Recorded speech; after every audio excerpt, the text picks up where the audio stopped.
Buonasera signore e signori e benvenuti alla rappresentazione di alcune opere di Shakespeare in versione ridotta per ragazzi e recitati dai bambini di Widichow. This is the proudest moment of my working life, and you will understand when you sit through this why I am so proud of our children. And I lead to the conclusion that children make dreams come true. I am proud to present to you Shakespeare per I Ragazzi. Please enjoy. Thank you.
Power, potere, and treachery is tradimento. All the things we hold so near and dear to our hearts. Tutte le cose che teniamo, cose vicine al nostro cuore. Welcome to a world of benvenuti a un mondo di brilliant Shakespeare. We wanted to create an aspiration with youngsters that says we can do this. I think that big, exciting projects should not be the privilege of those who can afford it. I think it's an educational entitlement. And it's not about feeling sorry for people, and it's not even about putting the balance right. It's a very simple entitlement.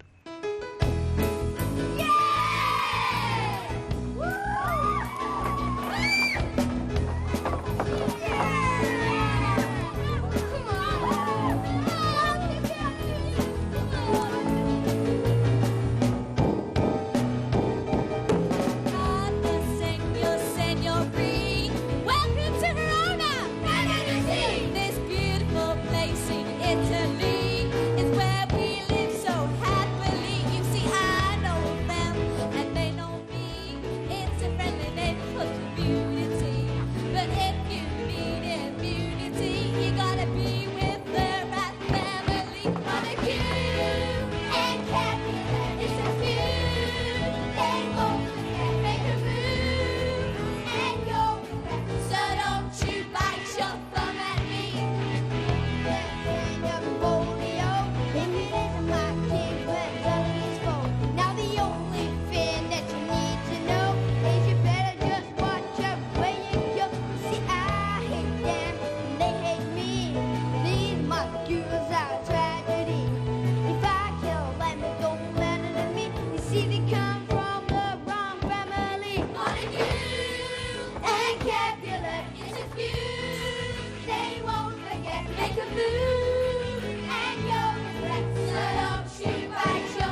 Beware the Ides of March. What man is that? A soothsayer bids you beware the Ides of March. Set him before me. Let me see his face. Fellow, come from the throne. Look upon Caesar. What sayest thou to me now? Speak once again. Beware the Ides of March. He's a dreamer. Let us leave him. Pass.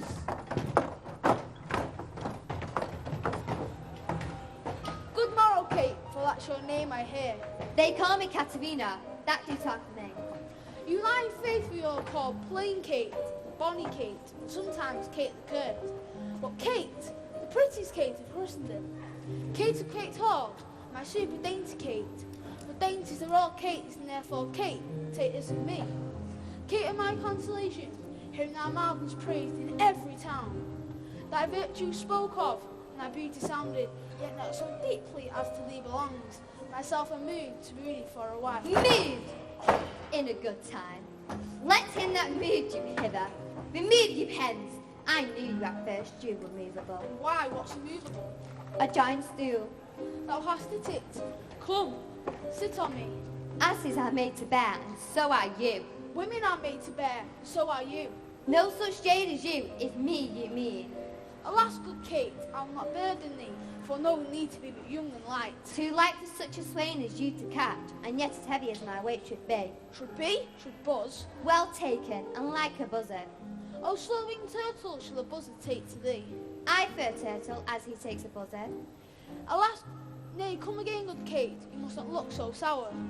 It is my fashion when I see a crab. Well, here's no crab, and therefore look not sour. There is. Then show it me. Had I a glass, I would. What, do you mean my face? Well, aimed as such a young one.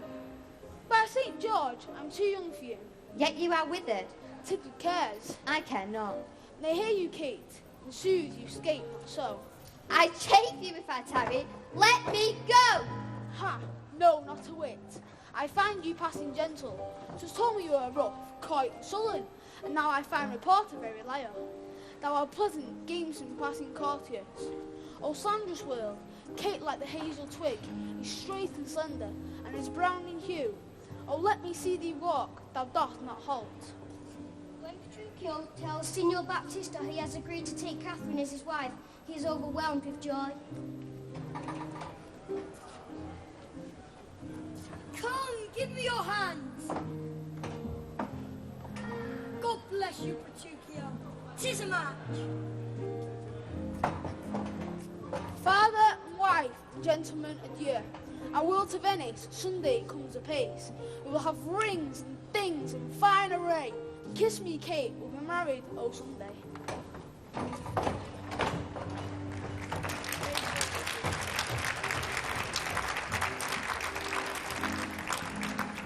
Back in Verona, Romeo Montague and his friends have decided to gatecrash the annual party at the Capulets' house. It was the custom when arriving uninvited to either recite a witty speech or to perform a ridiculous dance in order to be allowed to stay. Well, come on! What are we going to say in our gate-crashing speech, Benvolio? Let's have none of that old-fashioned nonsense. Let them take us as we are. We'll do our dance for them, then go. Can't I carry the torch instead? I'm not into this ambling. No, gentle Romeo! We must have you dance! Not me, Mercutio. You have dancing shoes with nimble soles. I have a soul of lead that fixes me to the ground so I can't move. You're a lover, aren't you? Borrow Cupid's wings and soar into the sky. Come on, knock and go in. Once inside, we'll all do the dance. Can't I just hold the torch? No! Look, I know we mean well to go into this mass, but it's not wise to go. And why is that? May we ask? I dreamt a dream last night. And so did I. Well, what was yours? The dreams often lie. Yes, they lie in bed, asleep, while they dream things that are true. Oh! Then I see Queen Mab's been with you. Queen Mab? Yes, that's what I said. Queen Mab. She's the fairy that makes lovers dream their dreams. We set up the light in the still of the night. You lay down your head on your cozy little bed. You close your eyes, good night to you. She's boarded a flight and she's calling on you. She's Queen Mab. Oh yeah, let me tell you, she's bad. She's the woman of your dreams, if you know what I mean. She's Queen Mab. This fairy queen from fairyland. She's no bigger than the finger of my hand. She rides the sky with a hazelnut shell. She'll ride through your mind when she's weaving a spell. She's Queen Mab. Oh yeah, let me tell you, she's bad. She's the woman of your dreams, if you know what I mean. She's Queen Mab. Her domain is the dreamer's delight. Through your brain she will gallop all night. She calls all the lovers and they can't get enough. She even makes soldiers dream and darling stuff. She's Queen Mab. Oh yeah, let me tell you, she's bad. She's the woman of your dreams, if you know what I mean. She's Queen Mab. She's on patrol with rock and roll. All systems go green, traffic control. She's Queen Mab. Oh yeah, let me tell you, she's bad. She's the woman of your dreams when you're all alone. She's the one who takes you just right at home. She's the one who takes you straight to the danger zone. May I add, she's really bad. She's the woman of your dreams, Queen Mab.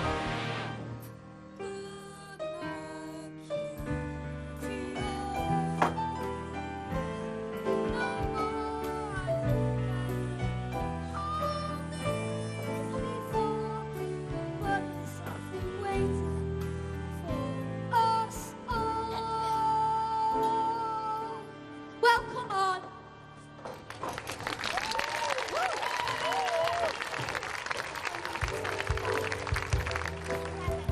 If I profane with my unworthiest hand this holy shrine, the gentle fine is this, my lips to blushing pilgrims, ready stand to smooth that rough touch with a tender kiss. Good pilgrim, you do wrong, you hand too much, which mannerly devotion shows in this. For saints have hands that pilgrim hands do touch, and palm to palm is a holy palmer's kiss. Have not saints lips and holy palmers too? Aye, pilgrim lips that they must use in prayer. Oh, then, dear saint, let lips do what hands do. They pray, grant now, lest faith turn to despair. Saints do not move, they grant for prayer's sake. Then move not, while my prayer's effect I take.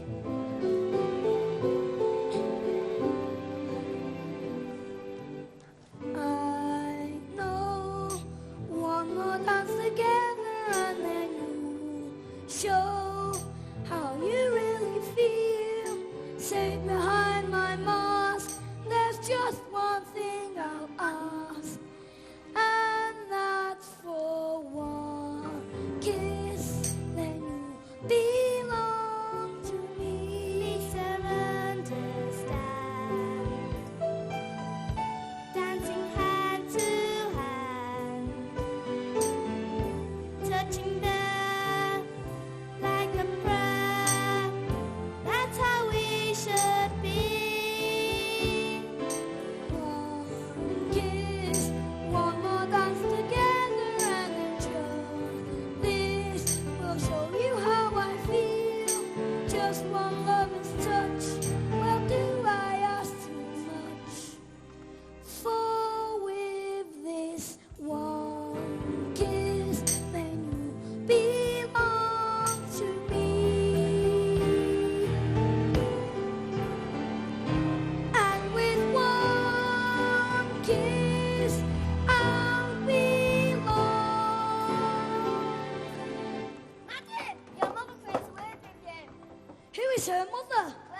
Her mother is the lady of a house, and a good lady too. I nursed her daughter you were dancing with. Her daughter? I tell you, the man who gets her will be in the money. Is she a Capulet? Come on, it's time to go. No, don't go, don't go. We'll all have some more for you too. Thank you, sir, for with us all away. Well, thanks for coming, Baby, time climbing. Nurse? Who was that masked man? Mercutio. No, not him. Tiberio's son. Not that one. The one just leaving. Oh, his name is Romeo, and he's a Montague, the only son of your great enemy. My only love, sprung from my only hate. Too early seen unknown, unknown too late. What's all this? Just a rhyme I learnt from someone I danced with. Yeah. Come in, let's go on against them, God. Romeo and Juliet are falling in love at first sight. But back in ancient Rome, not many people are preparing Valentine's cards for Julius Caesar.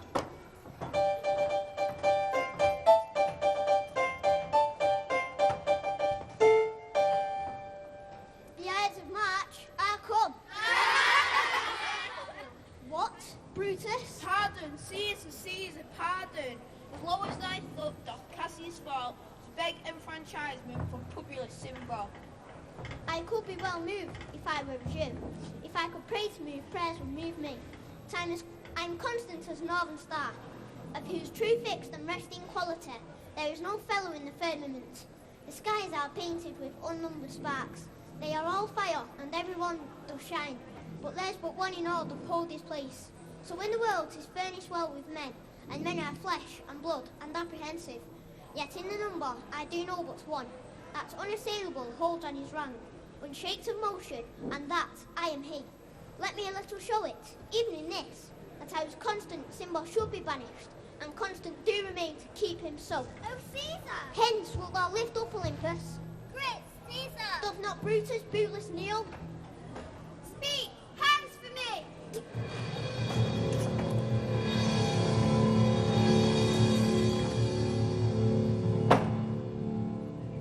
And two, Brute, and four, Caesar.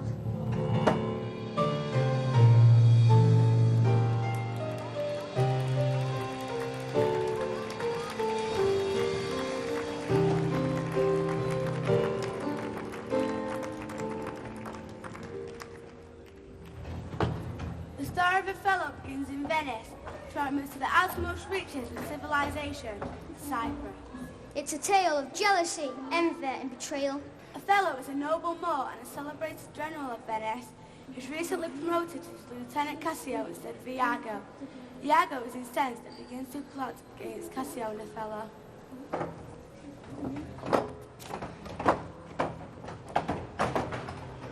I hate them all, and it is far too broad that twixt my sheets he has done my office. I know not if to be true, but I, for mere suspicion in that kind, will do as if for surety. He holds me well, the better shall my purpose work on him. Cassio is a proper man, let me see now. To get his place and to plume up my will in double knavery. How? How? Let's see. After some time to abuse a fellow's ear that he is too familiar with his way, he have a person and a smooth dispose to be suspected, framed to make women false. The Moor is of a free and open nature, that thinks men honest that seem to be so, and widows tenderly be led by the nose as asses are. I have it. Hell and night, bring this monster of birth to the world's light.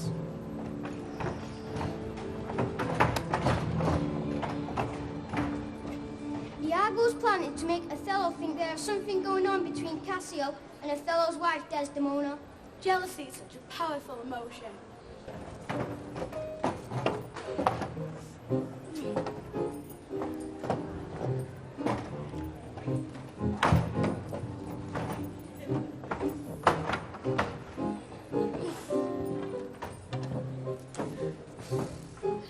Nay, 'twill be this hour I've done weeping. All the kind of lords have this very fault. I receive my proportion like the prodigious son. I am going with Sir Proteus to the Imperial's court. I think Crab, my dog, is the sourest-natured dog that lives. My mother weeping, my father wailing, my sister crying, our maid howling, and our cat wringing her hands, and all our house in a great perplexity. Yet did not this cruel-hearted cur shed one tear? He's a stone, a very pebble stone. There's no more pity in him than a dog. A Jew would have wept to have seen our parting. Why, my grandam, look you, having no eyes, look you, wept herself blind at my parting. Nay, I'll show you the manner of it. This shoe is my father. No. This left shoe is my father. No, this left shoe is my mother. Nay, that cannot be so neither.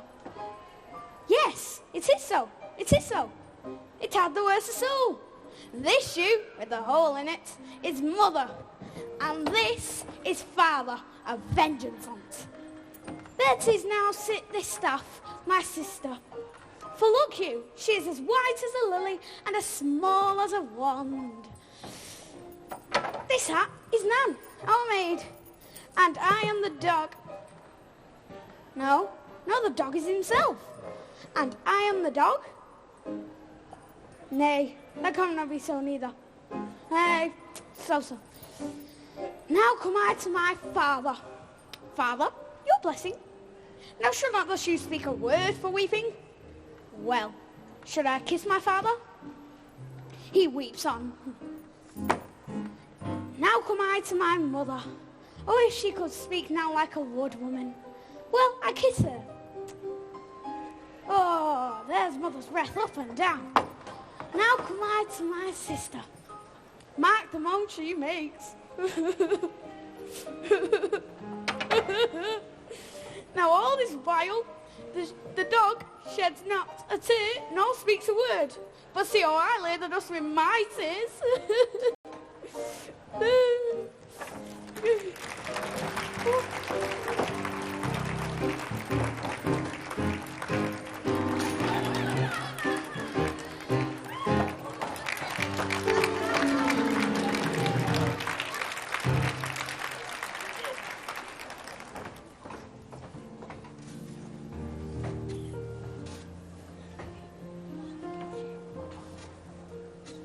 Mercutio, mock me. You've never been wounded by love. But soft, what light through yonder window breaks, as it is the east, and Juliet is the sun. Ay, me. She speaks. Oh, Romeo, Romeo, wherefore art thou, Romeo? Deny thy father, and refuse thy name. Or if we were not, we but swore my love, and now no longer be a Capulet.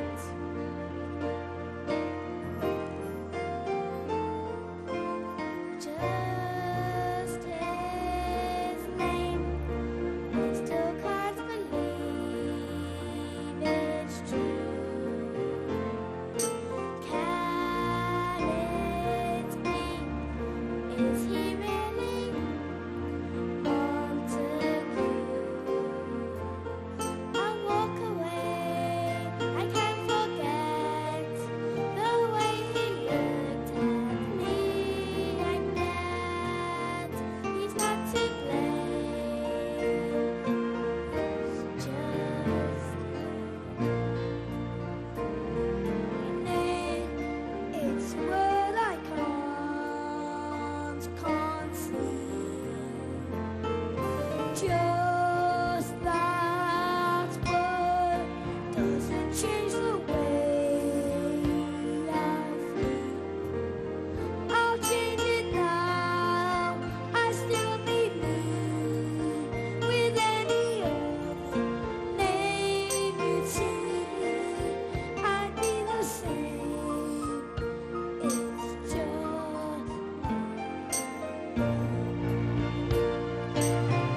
why must you be my enemy?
on stage. I remember wearing microphones that went from your ear to your mouth. I felt famous, felt like Britney Spears. It was just such a buzz and a rush being up there on stage and knowing that people have come to watch you do it. We live in this educational world of measurements and numbers, don't we? If we're not a certain level, then we don't exist anymore. I think what happened to those youngsters is beyond those measures. They, having met with quite a few of them since, they are more confident. They are more aspirational. They are more aware, if you wish, of their entitlement and what they can do and what's possible. So, in the words of some of them, that their attitude to learning, not just school, but learning in general and the value of that, is possibly greater than it would have been. I think it's made me a lot more self-confident and care a bit more about myself. Well, it's taught me to do things for myself instead of following the crowd. So if somebody's doing something, then I won't just follow them because I'm a friend. I'll start something that I enjoy. If you want to reach your goals, it takes hard work and a long time to do it, but the end product's worthwhile. I didn't really think about doing this at all, but once I found that I got through the auditions, it just made me start thinking about it, and now after all of this I just want to be an actress or be on a stage now, so yeah, it's really changed my view of what I want to do when I'm older. What we do is we box children in, which is part of the problem with the whole levelling concept, that once you're there you place the ceiling, and by constant placing ceilings you actually reduce the imagination and the expectations and aspirations that go with it. There's nothing wrong with a kid wanting to fly to the moon. They'll soon enough discover whether they'll be capable of doing that. But by boxing them in, we stop them from dreaming, really. And those youngsters lived that dream and have made the most of the consequences. I straight away thought, if I can do that, I can do anything. So I got into a drama school and I'm still going there now. So, and I can get A-levels and everything. I'm almost got an A-level now. No, my highest ambition was I really wanted to go and really just perform and make people happy from the performances. No other child at 11 can say that they were taken to Italy to perform 26 Shakespeare plays that were all set in or around Italy.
See these people I brought to my island. I know them all from long ago. They did me harm, but the story's not over. They'll feel my power as they go into my storm.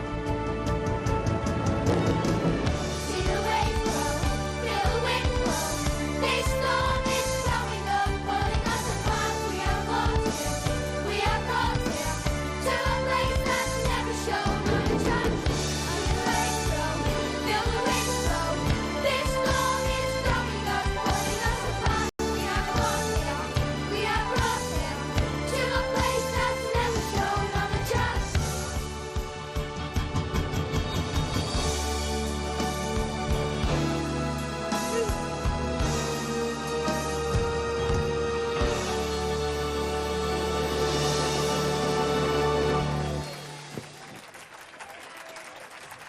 In Verona, Tybalt Capulet is looking for trouble.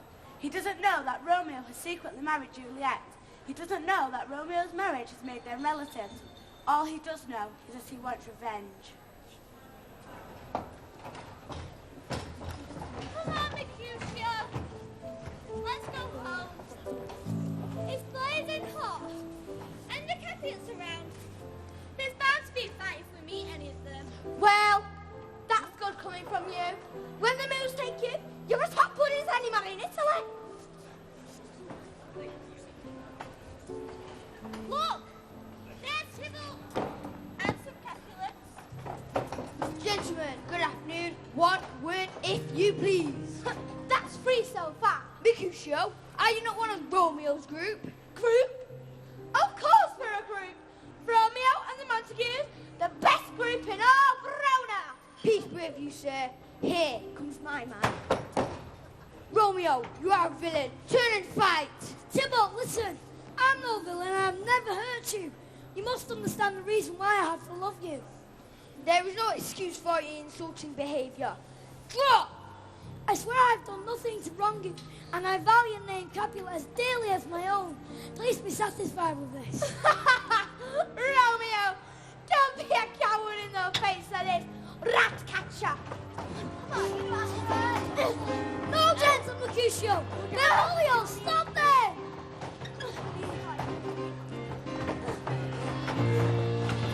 Leave it. Remember what the prince said. Ah! Ah! Oh! Ah! I am hurt. A plague got both your houses. I'm done for. Has he gone? Without a scratch. Are you hurt? Yeah. A scratch. A scratch. No, it's enough. Then where's my servant? Get me a doctor, quick! Don't, courage, man. It can't be that bad. No, it's not as deep as the well or as wide as the church door. But it's enough. Don't say that. Ask for me tomorrow, and you'll find me a great man. They made worms meat to me. I'm finished. A plague on both your houses.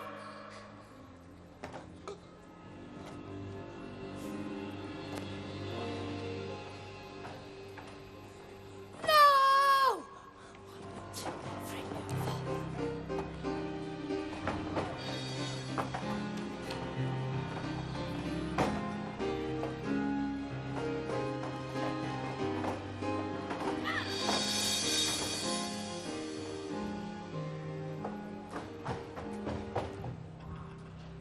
For killing Tybalt, the Prince of Verona banished Romeo to Mantua. There, things went from bad to worse.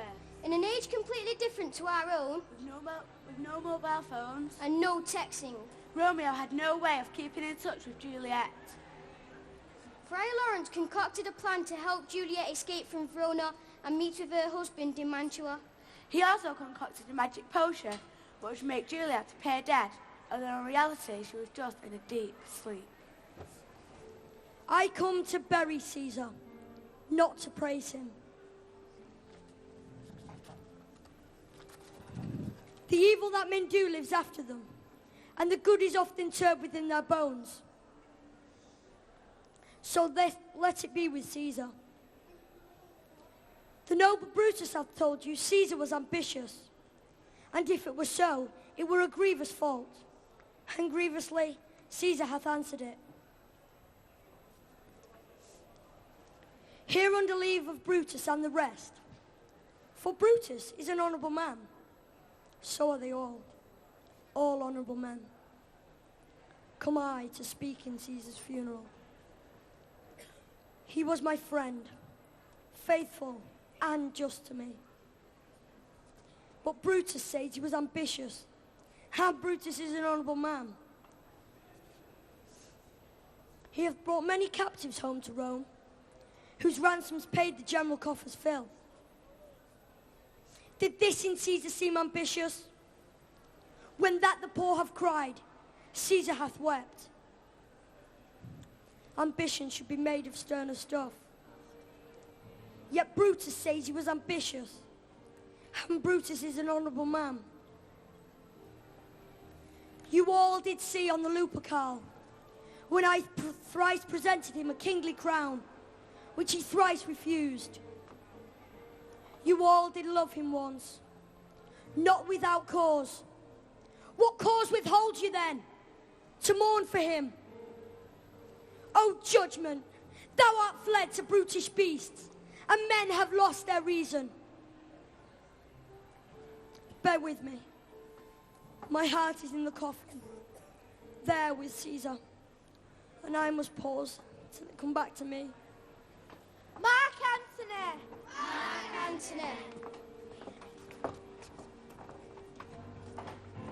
Death to Brutus! Death to Brutus! Death to Brutus! Death to Brutus!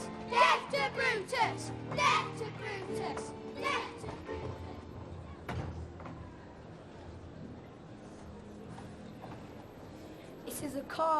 It is a cause, my soul. Let me not name it to you. You chase stars, it is a cause. Yet I shall not shed her blood, nor scar that whiter skin of hers, and smooth as monumental alabaster. Yet she must die, or else she'll betray more men. I, Desdemona, if you bethink yourself of any crime, unreconciled as yet to heaven and grace, solicit for it straight, I shall not kill thy soul. Alas, my lord, what do you mean by that? Talk you of killing? Aye, I do. That handkerchief which I so loved and gave thee, thou gavest to Cassio. No, by my life and soul. Send for the man and ask him. He hath confessed. How? Unlawfully. On Isiago hath ta'en and ordered thoughts. Alas, he is betrayed, and I undone. Oh, banish me, my lord, but kill me not, but while I say one prayer. It is too late! Villainy, villainy, villainy! What? Are you mad? I charge you. Get you home! No, I will speak as liberal as the north. O thou Dulmo, that handkerchief thou speakest, have I found by fortune and did give my husband. For often with the soul and earnestness, more indeed belong to such a trifle, he begged for me to steal it. Villainous whore! Are there no stones in heaven? But what? Send for the thunder, precious villain!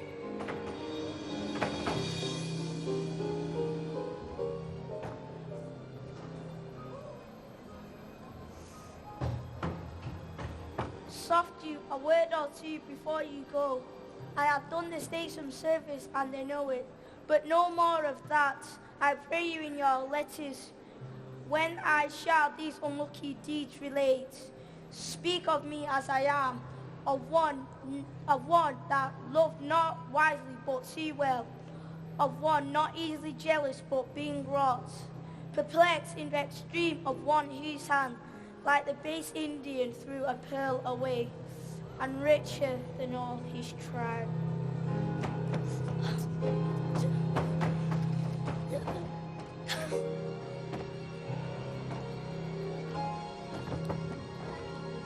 I kissed thee, I killed thee, no way but this to die, but a kiss.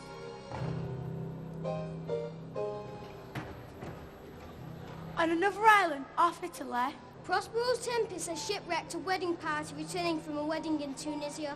All had survived the magical storm, but Trinculo the jester and Stefano the butler had been washed up with a ship's supply of liquor. Meanwhile, the monster Caliban had been gathering wood for his master Prospero. I shall no more to see. Here I shall die assured. It's a very scary tune to sing at a man's funeral. Well, here's me comfort.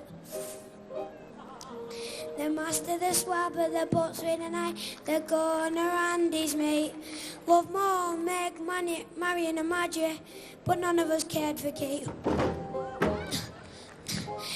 'Cause she had a tongue with a tang, and would cry to go sailor, go hang. Do not torment me. Oh!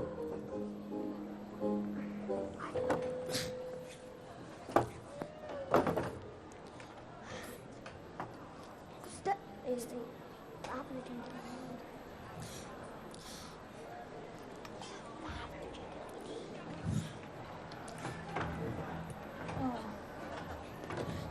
Art thou not drowned, Stefano?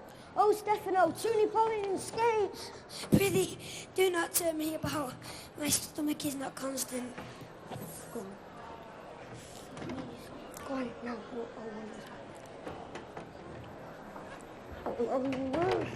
Hast thou not dropped from heaven? I will show every fertile inch of the island. I will kiss thy foot. I prithee, be my God. By this light, this is the most perfidious and drunken monster. When God's asleep, he'll rob his bottle. I'll kiss thy foot. I'll swear myself thy subject. Come on down then and swear. I shall laugh myself to death at this puppy-headed monster. I'm no scurvy monster. Come, kiss. But that poor monster's in drink. An abominable monster. Thou wondrous man. Prithee, lead the way and no more talking. Trinculo, the king, and all company, else be drowned, we will inherit here. Here, bear this bottle, fellow Trinculo. We will fill him in by and by again. Farewell, master. Farewell, farewell. A howling monster, a drunken monster. Ban, ban, Caliban has a new master, got a new man. Freedom! Freedom! Oh, brave monster, lead the way.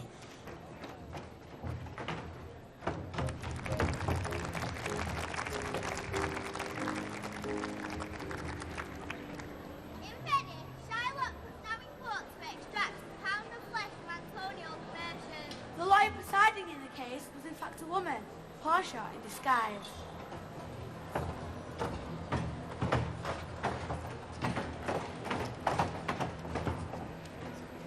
I am informed thoroughly of the cause. Which here is the merchant and which the Jew?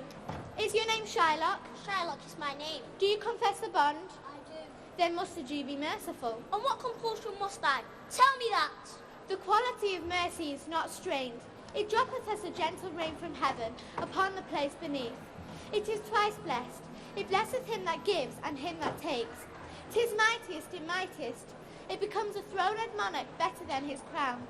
Therefore, Jew, though justice be thy plea, consider this. Through the course of justice, none of us shall see salvation. We do pray for mercy. I have spoke this much to mitigate the justice of thy plea, which if thou follow the strict court of Venice, must needs give sentence gates merchant here. My deeds upon my head. I crave the law, the penalty and forfeit of my bond. Is he not able to discharge the money? Daniel now had the money and was able to offer twice, 3 times, 10 times the original debt. But Shylock was having none of it. He wanted the pound of flesh. Shylock, there's thrice I money offered thee. An oath? An oath? I have an oath in heaven.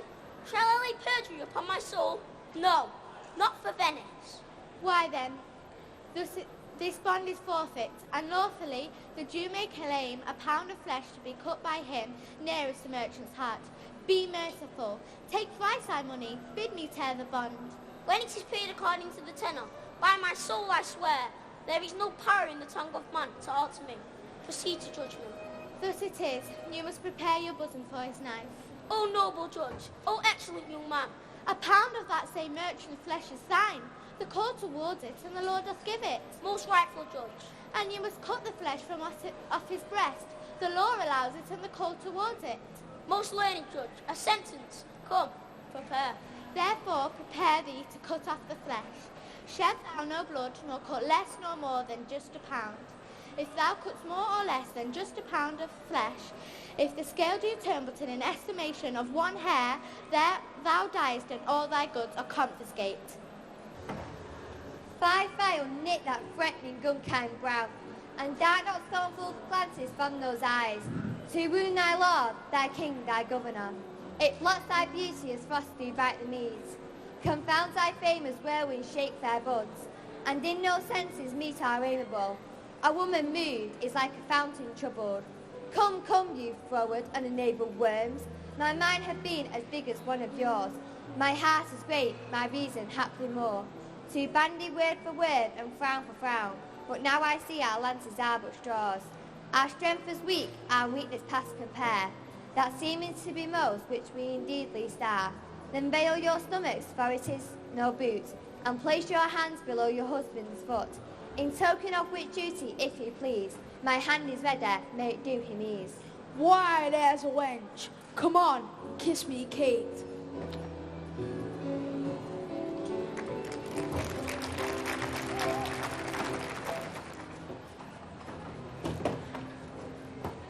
In the Capulet 2, Juliet was asleep. Fate had intervened with the Friar Lawrence's plan with the magic potion never got to Romeo in Mantua. As he sees his wife barely a few days, lying apparently dead, he prepares to poison himself.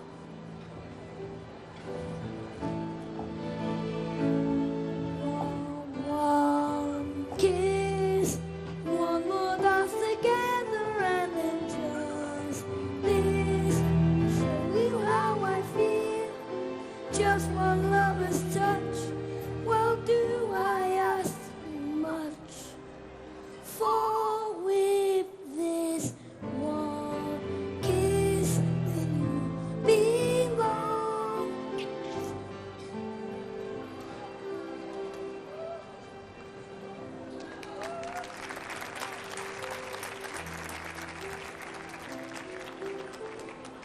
Here's to my love.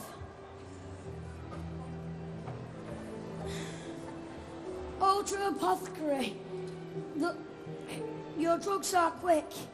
Lust with a kiss. I die.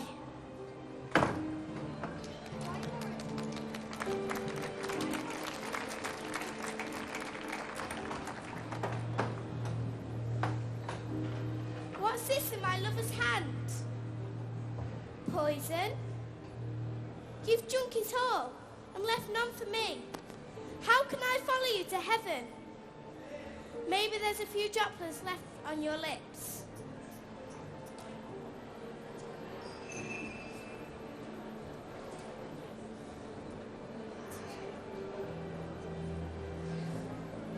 Noise. Then now be quick. Oh, happy dagger, this is your sheath. There, rust. Let me die.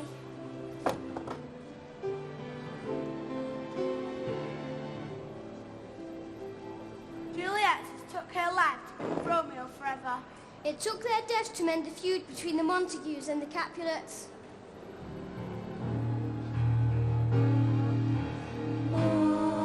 Morning brings a gloomy peace towards the sunny. Sorrow hides away. Never was there told a story of woe than this of Juliet and her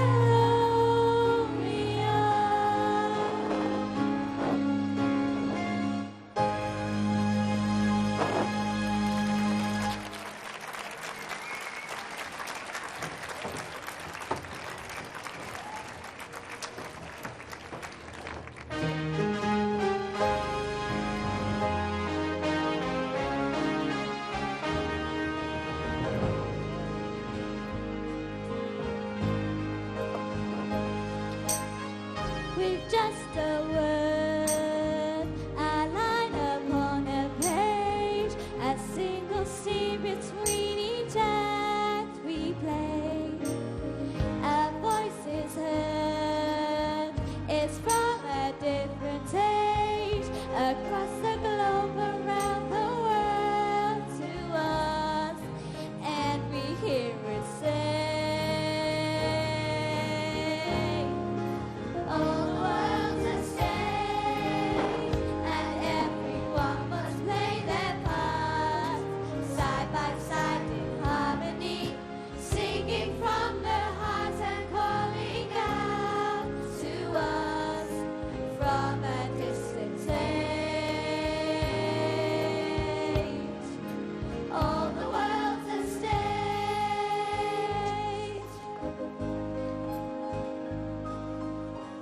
I'm just a child. A whining boy who creeps along to school. Another farm. A soldier big and strong. A wiser man. Waiting for our cue. All the world's a stage, and everyone must play their part, side by side in harmony, singing from their hearts and calling out to us from a distant stage. All the world's a stage.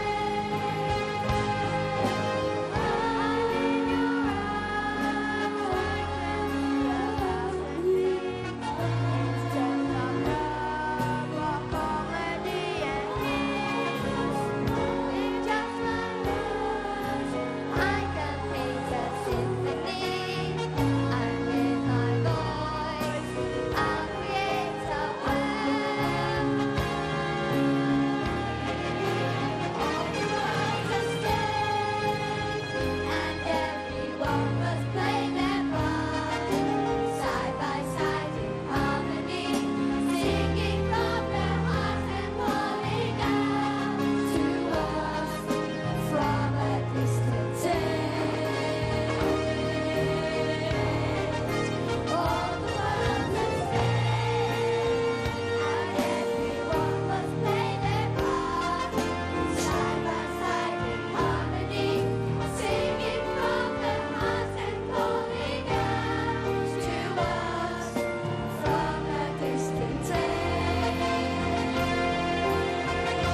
They were clapping for about 10 minutes and everybody was just standing on bins and cheering and things like that.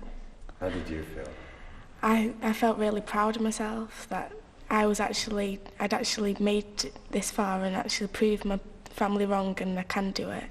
And out of all them people, every single one of them was clapping and it was for us. So all that work that we'd done, it just paid off. Done so much and worked so hard for it, and now it's over. I know that I felt really sad because you've seen these people every week for months, and now it's just all over and you won't get to see them again. So it was definitely emotional.